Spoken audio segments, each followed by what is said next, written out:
What's up? This is episode 7, Beginners Business Bloopers. Yes, we finally made it to number 7. Well, today I'm going to give you a little bit more than what you expect and cover a lot of topics and go back over topics to make sure you understand where I'm coming from. First, I'm going to tell you about my bloopers, my first bloopers. Everybody have a business bloopers. Let me tell you more about me. My name is Miss McMurray. I retired from the U.S. Treasury Department. I worked there for 17 years, and I had to retire early to save them. I also worked for the Dallas County Sheriff Department as in clerical as well as a 911 operator. And I know you're wondering, how does that relate to any business? Rest assured, work experience can help you elevate or let you know where you need to go and why you're doing what you're doing. The sheriff department was my first beginning of dealing with the government system. A lot of people don't think that it's not politics, but they don't understand it. It's all still stem from the top to the U.S. Treasury some kind of way. The county in your state still have to take orders from federal, state, county agencies and their city ordinance and so forth. So me learning the power of the pen is where it all began at the sheriff department in the chain of commands. And that was a great learning tool for me. The other that was the gateway for me going into the federal government and understanding previously the chain of command, and then the work that I've done at the sheriff department enabled me to soar even more for the federal. Now, I've been preparing tax returns ever since I was age 15, dealing with family and friends, just reading comprehension. It really wasn't a part for me determining how to understand the tax law. So I graduated from Skyline High School at age 17. I attended LG Pinkston High School and obtained my cosmetology license in the 11th grade. I completed the class and obtained those licenses, which the license of cosmetology comes from the state department as well. Afterwards, I graduated from Skyline Career Development Center, but while attending both schools, I did take fashion design. So now you'll see why I'm all over the place, and I have so many avenues I can tap into because of my work and educational experience. I graduated from Cedar Valley College, got my Associates of Arts. I attended a historical black college named Wiley College, which is the Great Debaters, Bachelor's of Science in General Studies. And don't take General Studies lightly. Rest assured, I've taken more than anywhere from 20 to 60 credit hours in English, arts, accounting, business courses, as well as music. See, I'm well diverse in different fields. And then later on in life, I decided to attend the University of Oklahoma, and I was in the College of Law program, and I obtained my Master's of Legal Studies. Now, business owner, investment, which I will call myself, I'm more of an investor. I invest in myself. I invest in my family, basically. So, but the main thing is finding out what was my first blooper, my first business blooper. I was probably about age 18, maybe 20. I just remember I was young, and I always knew that at 15 that the workforce really wasn't for me. But I never had the income or anyone to come up and help me. So I did everything on my own. I read everything. I figured it out on my own. So my bloopers is I went on an emotional change for a name. Tiffany Fashion Boutique was Tiffany Fashion was my late daughter's name, but I loved her name. And I talked to my mother. She said, well, name it, add boutique on it. Because had already completed my license in cosmetology, and I love fashion. I took a class in high school about fashion. So that was my field. And then at a younger age, I did do a modeling program through Sanka Harris. I was a model for a brief moment. So there you see, I'm just all over the place. Okay, my business, Tiffany Fashion Boutique. I rented a space in DeSoto, Texas. Some people call them pop-up shops. Some say bazaars, flea markets. But this was inside of a building that probably used to be a grocery store. But just think, internet wasn't at a rise during this time that I was trying to do a business. So I'm in the middle of space. I only had one vendor, and I knew about the vendors that was on Stemmons and Hairhines. And during my time, I know that fashion was in Dallas. So from Stemmons to Hairhines, areas where you can go buy wholesale items from beauty supplies. So I had a combination thing going on. I was trying to sell hair products, and I was trying to sell clothing and other items as well. I applied myself up. I had already applied for my EIN number prior to this. So I was on the right track. And I didn't have any cash flow. I didn't have that many vendors. And I was working seasonal, or any money that I saved up from working. I was young. It wasn't a demand that I had to go to work right away or find that perfect job, because I didn't have a clue, because I was in and out of college. One semester I was in college, or I may be in there 2 semesters, then an event in my life will happen that'll delay college. So, but I did complete my college.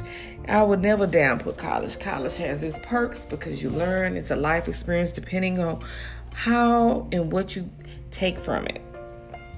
So I failed basically at establishing, because internet was just on the rise in the 80s and 90s, and really was no advertising. Today you have so much going on for you for advertisements and networking. But me being registering my name, I did do that, and it got my name in the yellow page, the business page, and I thought I was a big shot. But it takes more than that to run a business. So other than that, I may have lasted a couple of months, and then, I had to pack my stuff up and bring it on back home and come up with another plan. So that was my first business blooper.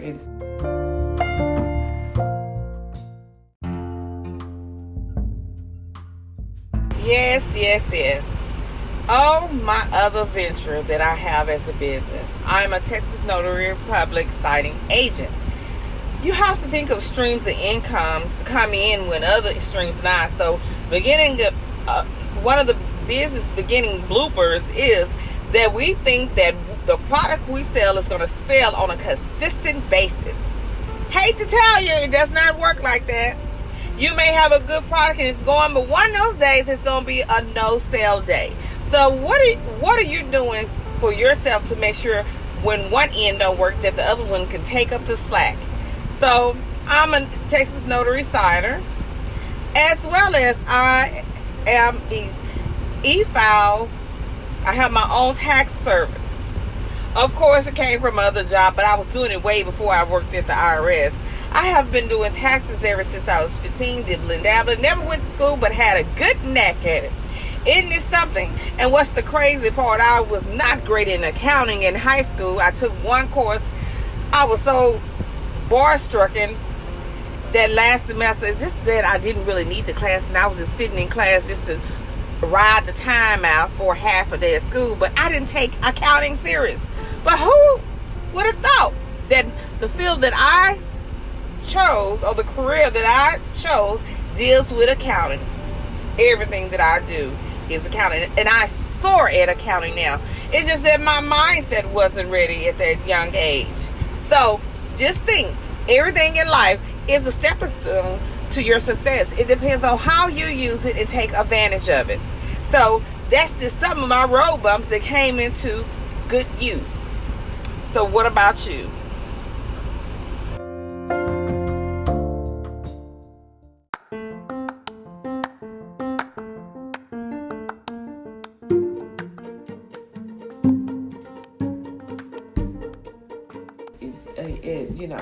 I was anticipating customers. I had quality products, but I did not know that I needed to go out and do a little bit more footwork and do a little bit more research and a little more action on an action plan, a business plan, build credit. I didn't have a clue about none of that. And it wasn't like nobody was stepping up to help me. So that was my first business blooper. I want to talk about, I mentioned on one of the tiers about different credit cards, debit cards. And one of them is like Shell gas station that you will see like this in the second or third tier. And what it is that you don't apply for the regular application. You may have to call the toll-free number and say, hey, I'm interested in a business credit card, gas card. But they should send you like maybe 2 or 3 documents, and you choose which one suits you best. If you feel like you can get agreement to provide a letter of credit from your bank, then you will fill out the form. The bank will fill out their part. Then there's a deposit agreement. The deposit agreement is basically a form that the Wax Bank at this time, and it may change over the years, and the fuel department, they have different addresses on here.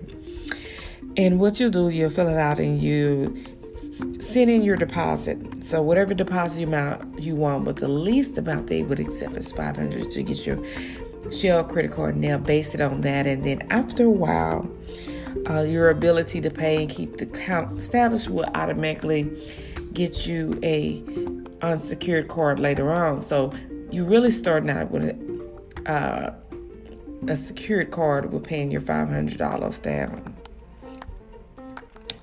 So that is how it is ran.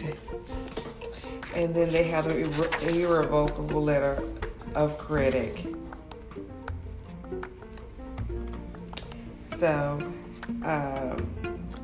which you would submit that document to the bank themselves. So they have their Shell will send out 3 documents to assist you.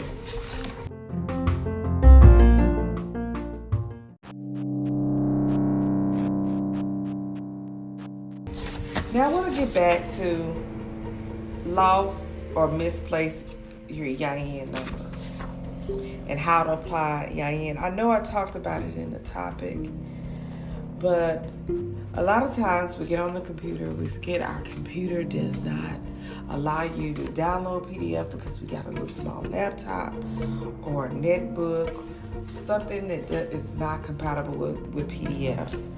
And then, or we might accidentally hit that button and forget to print the letter. Well, I wanted to give you information because a lot of times we do this, and I'll be sharing this in my book.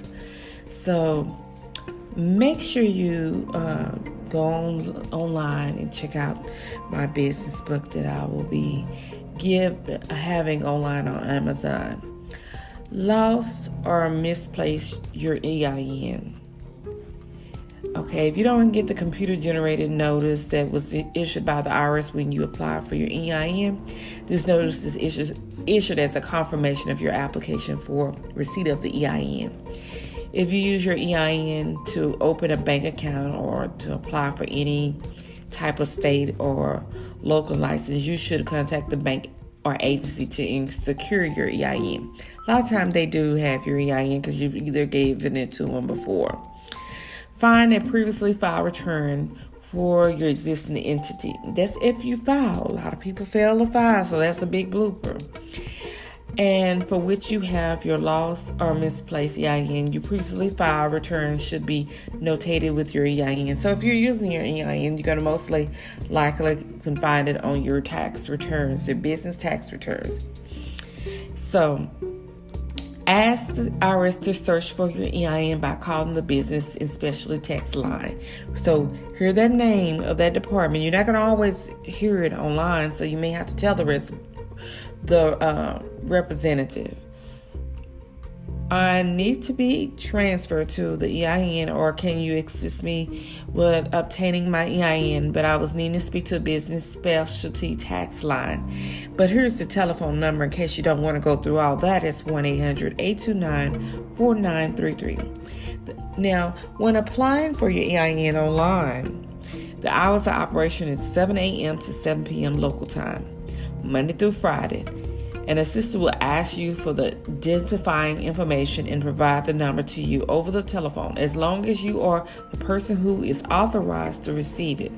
Example, as an authorized person includes but are not limited to a sole proprietor, a partner, a partnership, or corporate officer, a trustee or of a trust, an executor of an estate. A lot of times people don't know what a corporate officer is.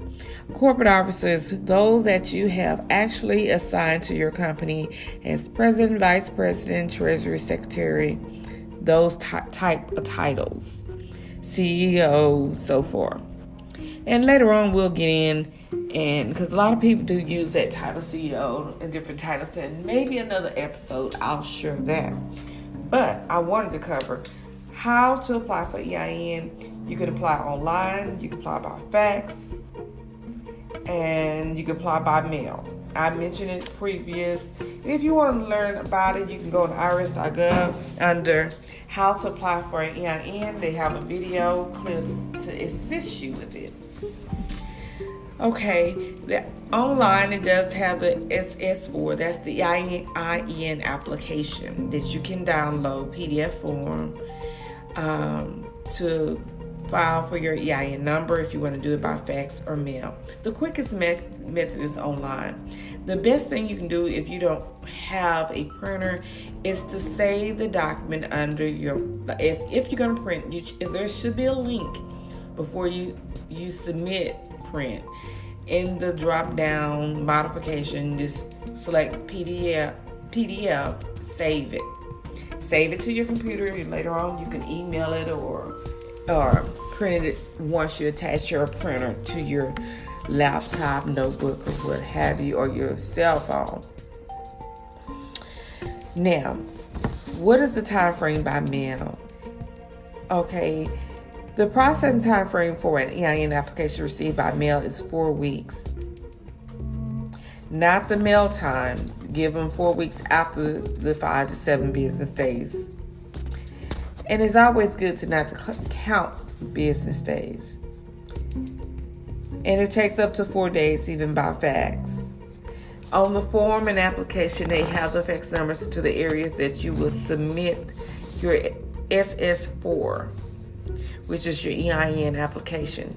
If you go on the internet, the EIN application is preferred method for customers to apply for and or obtain it immediately. You usually, as long as you make this before 7 p.m., you can get your EIN that same day.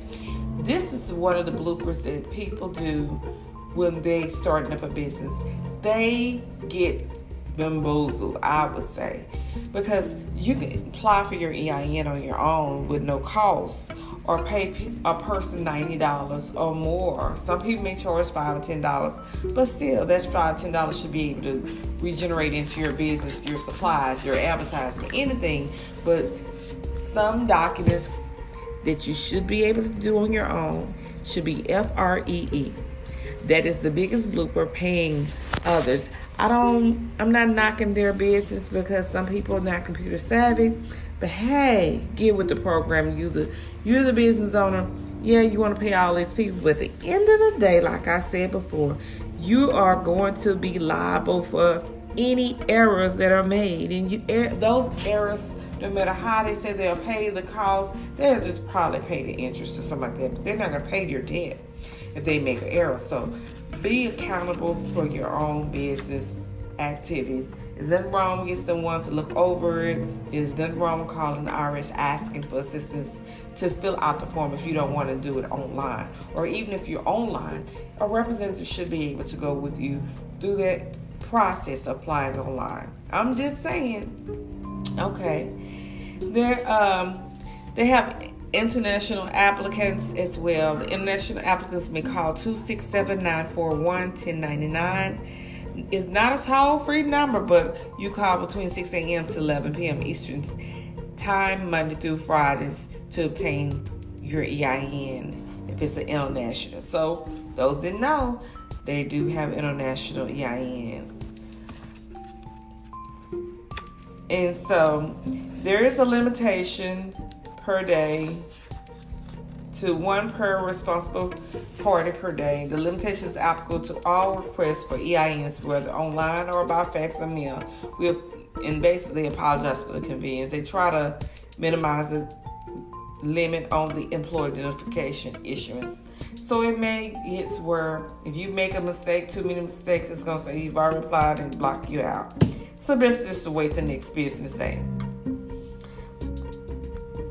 And you're going to always get somebody that's responsible to know the information that you did apply for the information that you did apply on your EIN. You want someone that, like yourself, if it's your business, you should be calling and getting any information, your EIN number that you may have lost, or a responsible person that you nominee to learn about any important changes before applying for the EIN as well.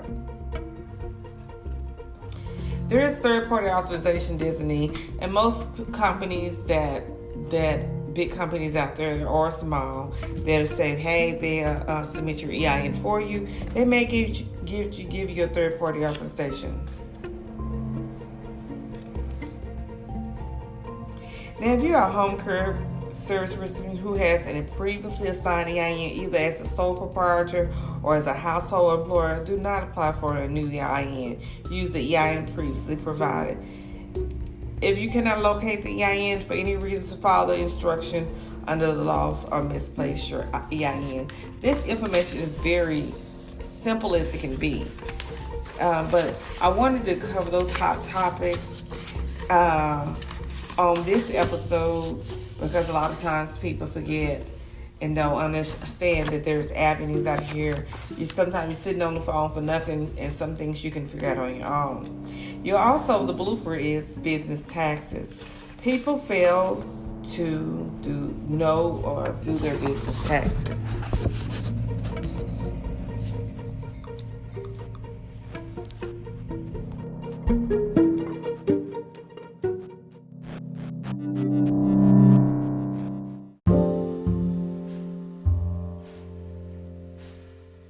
Another company is called QT,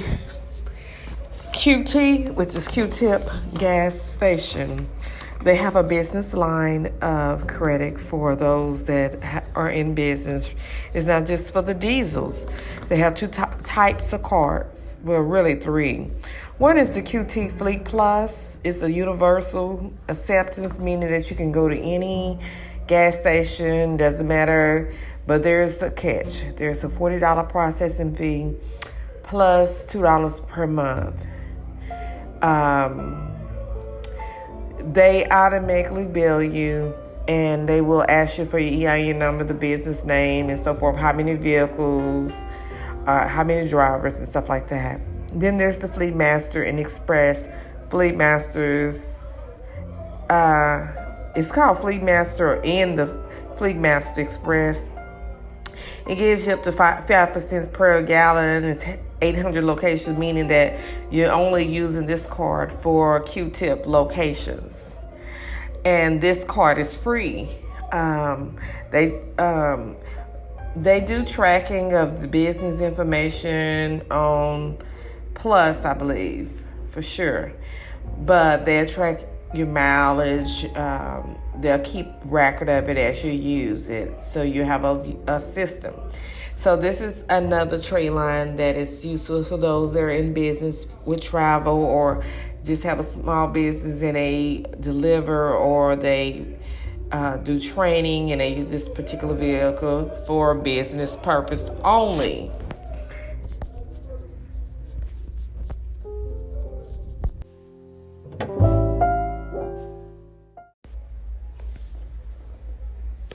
What set us apart, or what business is set apart? The reason why some business was not able to get any funding. And it goes back to way in the beginning of my talks, telling you the things that you need to be considered a functioning business. A lot of companies exist and they either failed at applying for EIN, getting a state ID, getting the required license, or they didn't do the business plan, or they didn't do their rules of law, or say for instance their business agreement, a general partnership agreement. They didn't have showing that they are incorporated or are doing business as. They did not have any tax returns. They just been operating cash basis, some credit debit card basis, because a lot of those little cash apps, which is a horrible way of doing business. If you're going to do the business, do it with Square. Square owns Cash App, but Square is capable of handling small or large businesses. But when you run across a pandemic and the chaos, different businesses going out of business, because a lot of times a lot of people was already struggling before the business. So when it comes to the documentation, the state and federal required payroll taxes, tax returns showing that you had certain amount of income. Some people got it, they may have not have got it, but they did whatever it took to get the funding that they need. And unfortunately, there is some good business that got left out of the funding. And during the pandemic, we're still trying to get through. You can only take it one day at a time. With all the restrictions in place, depending on what type of service, it's like the survival of the fittest. So even in 2020, we may visit something even greater or bigger, is being prepared and trying to fight for survival for your business. And that's all about being an entrepreneur, no matter what type of business you have.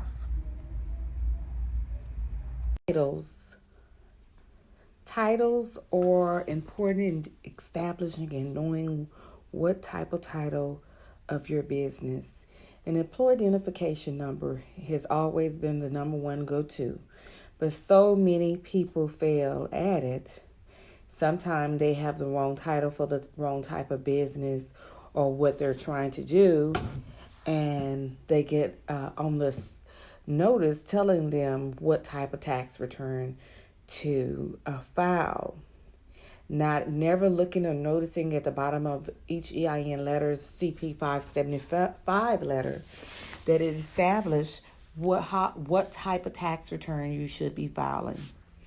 And even if it's the wrong title that put yourself down, you can establish it by filing your tax return or resubmitting another EIN number to establish the correct and do not do anything or close out the EIN. Another failed mistake is a lot of people get the EIN number and they fail to finalize it. Every EIN that IRS expects you to file a tax return under. And if you're no longer using the EIN for business purposes, always file a final return, even if it's zero income, to establish that you're not using that EIN anymore. The sole proprietorship. We always hear a lot of people say sole proprietorship, which includes individuals who are in business for themselves or in a household, or a household of employees, basically. Or they can be a sole proprietor that have household employees, or people that work for them, basically. Partnership. Partners in joint ventures is the third title.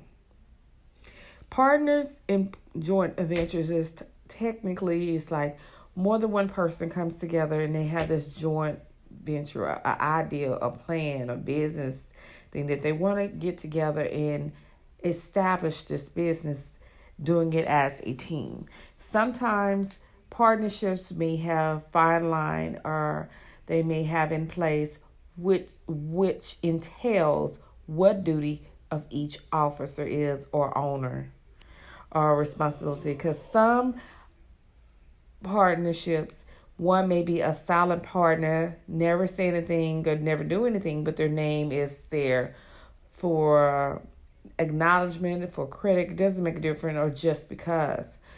And sometimes the other partner may put in 100% of the work, but still have a partnership to back them.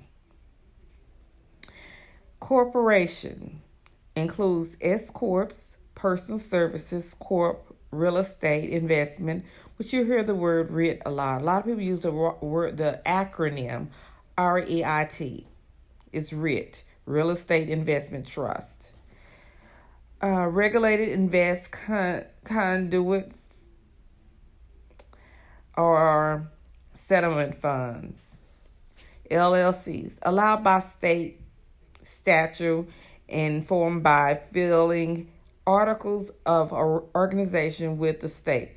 So fulfilling articles of organization is basically, you're gonna you come up with this plan. You want an LLC, but you still have to have a filing to show if there's a president, vice president, or you may use CEO, whatever titles you choose that make you feel empowered. You have a choice to use. You can use the president, or you can say you have a CEO. Well, that's your option. Those are optional titles. But in CEOs, normally, in most cases, when it's a large corporation or a limited liability corporation, or small, sometimes those titles can be replaced with different people. It all depends on the structure of how the business is ran. Now, usually the limited liability corporation or any type of corporation, when they're trying to incorporate it, that's when you do your state filings. You hear a lot of people you need to get your articles. The articles, which is a formality that you have to do paperwork on how your business structure is ran, from the president or CEO, whichever title you use, vice president, or you may have other titles, secretary, treasury. There's a minimum. It's not required to have every title. It's not required, so don't think that you have to have it. You don't. You might just have just the owner up there, or the president, whatever title you use. As long as you have your articles of organization that's written out for your business. It is submitted to the state where you apply for your state license to be considered as a authorized business, or acknowledgement of the name title of your business, as well as your company functioning and filing returns. And I mean for the state level, county, or city, whatever taxes doomed for your state or city, then that's what the state recommend that you stay in compliance with. Then there's the title of estate.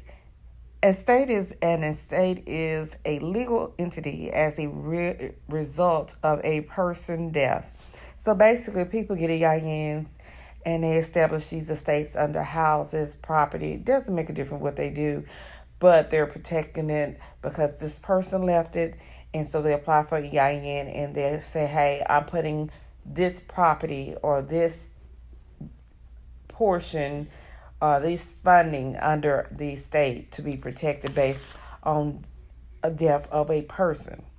And then the EIN can be for a trust. All bypass of trusts includes conservatorship, custodianship, guardianship, irrevocable trust, revocable trust, receivership, and the last title is tax exempt and government organization exemption. You can be non-exempt or exempt dealing with tax exempt organizations. A lot of people do start companies or what you want to say, a program, and they want to do non-profit organization and receive funding. The only catch-22, if they are being paid or establishing some type of form of income basis, then a possibility could be tax based on how they receive the money, or if there's people on payroll. It can be a partial taxation. So there you go with different types of titles. And I want to go back with the sole proprietorship and the partnership, because a lot of times you'll see a business and a business may say sole proprietorship. It may have the name of the business and it say doing business as. They doing business as either the name of the company or their name, whichever one they do. And a lot of times the blooper is you make errors because filling out that online application or paper application, you don't always get what line that you should be able to document or you shouldn't put on there. And a lot of times errors occur on partnerships and corporations as well as sole proprietorship for its titles. And sometimes they have, some companies just like forget it. And then some people say, let me go back and correct it because I don't want it in my personal name. And sometimes in error, you end up selecting doing business as when you didn't want to do business as your name. But you want to do business as the company name. And so you always want to be careful with those lines, the first couple of lines of the EIN documentation when you're filling out the application. Another thing is, like I'm going to touch bases on, even dealing with the name of the company, always remember the reason they press state is if you want to protect your company name, do a state filing. But remember, if you do a state filing, you're protected only in the state level. But if you include the international, then it will include the state and international. So a lot of times that is people forgets to do or do not understand that when they're establishing their business and they're doing trade lines, or I keep using the word trade line, when they trademarking their name, they have to be specific in making sure that they are asking for what they really want. Because a lot of people can trademark and they still may need to copyright depending on what type of product, name, service, whatever it is, a symbol, emblem, invention. You have to make sure that you cover every basis. If not, it may not be protected. You want to be specific. Sometimes it may say only in the industry of tattooing, or you can no one else can use his name. But if you don't specify, well, I do other things outside of this business, and because you may have a business where you have design clothes, but you are an artist, or you may have a beauty salon, and you may have, your brand may be bigger than what is appearing, but in order to establish it, you have to protect every entity, every part of the business. Don't assume just because you get the name on record that it's protected. You got to make sure it's in verbiage writing when you're submitting. Hey, I'm protecting the emblem, the font, the color, so forth. And you need to let them know I am protecting because it is a store, it is clothing, it is whatever, person service, and I would choose no one to use this name. Getting your business printed on the internet is so important. Where back in the day it wasn't mandatory. The only thing you had to do is go to the state and get your name on file for your EIN, pay for your taxes or your licenses, establish your location of where you're doing business. Which doing business nowadays, some people would say, well, get it just on the internet. Well, it just depends on what type of business you're trying to do. Are you trying to do a brick and mortar building? Or are you just trying to do online sales or marketing? Or are you web-based business, basically? It matters. So some people choose to do both. So if you have that net where you can run your business in a physical location as well as online, that is a great start. But nowadays, it is recommended, it is required to have a fingerprint of your business on the internet. It has to be a fingerprint. Sometimes this is a key to how they establish that you are existing and how long you've been existing. This is another tool, fighting tool that they're using to say, hey, my business has been in business longer than they have and they got the same name that I do. That's just a simple example. But your fingerprint is needed. Most documents ask you, what is your website? That's automatically ask you, what is your web address? It is a must. So the best platforms that you can probably find is or many, unless you're already computer savvy, where you can start your own website on your own. But there are some good nifty ones out here, Weebly, GoDaddy, and others that can aid you doing your last minute establishing your business. There's nothing wrong with them. A lot of them have perfect tools for stores. They have perfect tools for all types of business. And sometimes you got to pay if you want to do the business plan, but you don't have to. You can just stick with a free plan. That's your option. You can just keep it simple. But if you decide to dibble all the way out there, remember there's a monthly fee to obtain it. Yes, purchase your name. Because if you don't purchase it, somebody else will purchase your name, even if you're not doing business on the website. It is common that some names are more catchy than others, and it gives rings. It brings in dollars like crazy. So when you're establishing your name on trademark, you might have to fight with the internet, establishing that you've been established, and if it was included in the web, in your fight for claiming your trade, did you include it that this was your trade line? That may be another thing. Is it a copyright issues? So please establish your name, even if you're not going to use the business. Establish your website. Sometimes, if you do not plan to have a physical location and you're doing everything web-based, people say, well, all you need is a web address. No. If you want to expand, get your physical address as well. There's nothing wrong with getting both. So this is just some bloopers that does occur when you least expect. That little web address that you decide not to get may save your case where you can fight. Nope, I've been here. This is my name. Is just another formality of protecting and showing ownership besides all the other documentations that you may have. So this is Beginner's Business Bloopers. This is Series 7. Hope you enjoy it.